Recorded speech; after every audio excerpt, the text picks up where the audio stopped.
Kivranala ranapave amrama azano ra ado jiaby tsy misy manjary atoloran Jesosy ny fonao na mangidy na mame tsara miaraka am Jesosy tsy overy tsy malemy fa mahery foana miaraka am Jesosy. Alleluia alleluia tiako miaraka am Jesosy. Alleluia alleluia falifaly foana miaraka am Jesosy.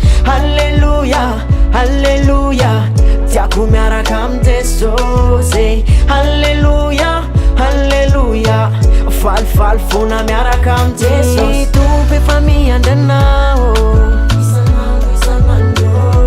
miova fa mbola tsy tara fa azakivy na malaigny fivavagna io ra tsara itako akeo fiainanao tsy anjary miaraka am Jesosy am lahoagny ra tsy manjary allo iova fo anao ma tsy empakatsale allo iaraka am Jesosy izy migidera jiaby ambony tany matokisa izy fô. Alleluia alleluia tiako miaraka am Jesosy. Alleluia alleluia falifaly foana miaraka am Jesosy. Alleluia alleluia tiako miaraka am Jesosy.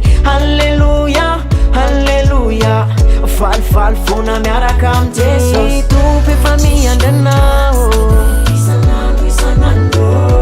miova fa mbola tsy tara fa azakivy na malaigny fivavagna io ra tsara